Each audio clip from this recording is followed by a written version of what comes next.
Hello friends, તો આજે છે અષાઢી બીજ અને અષાઢી બીજની આપ સૌને હાર્દિક શુભકામનાઓ। અને આજે અમે જઈ રહ્યા છીએ ગઢ સીસા। તો જોઈ શકો છો અમારી સાથે છે મારી ફેમિલી।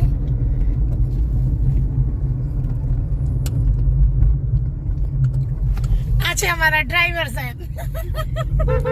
સવારના 6 વાગે રેડી થઈ ઘરનું કામ પતાવી અને અમે બધાએ નીકળી ગયા ગઢ સીસા જવા માટે।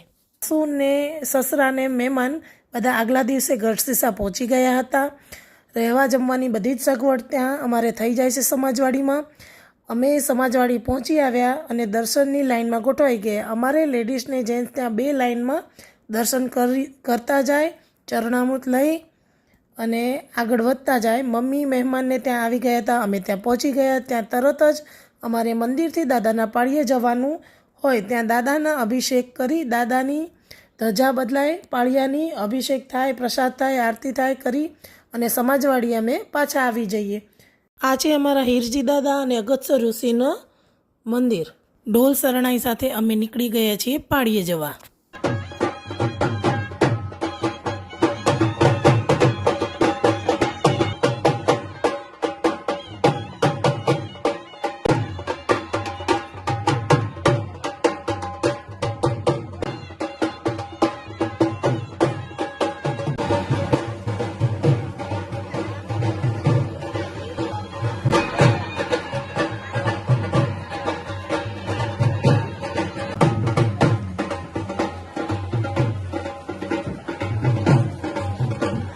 ચાલતા ચાલતા અમે આવી ગયા છીએ પાળીએ અને પાળીએ અમે બધાએ બેઠા છીએ।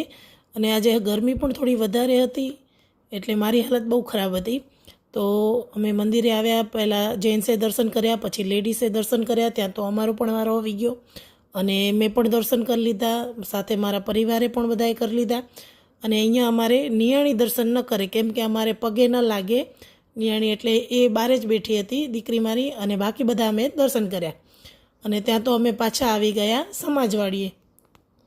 સમાજવાડીએ આવી સૌથી પહેલાં અમારે નિયાણીને જમાડવાનું હોય અને એમને સૌથી પહેલાં નિયાણીને અમે દક્ષિણા આપીએ અને પછી એને જમવાનું આપીએ। પછી અમારે લેડીઝ જેન્ટ્સનો વારો આવે છે અને અમે પણ અંદર આવી ગયા જમવા। અને જમવામાં અમારે ખાસ ધ્યાનમાં લેવામાં આવે છે કે ભોજનનો બગાડ ન થાય, પ્રસાદનો અનાદર ન થાય, એનું અને સફાઈનું સંપૂર્ણ ધ્યાન રાખવામાં આવે છે। તો તમે જોઈ પણ શકો છો કે કેટલી સિસ્ટમથી અમારે કામ થતું હોય છે। મારા વિડીયો ગમે તો લાઈક શેર જરૂરથી કરજો, સબસ્ક્રાઈબ કરજો અને મળીએ ફરી નવા વિડીયોમાં। Bye bye.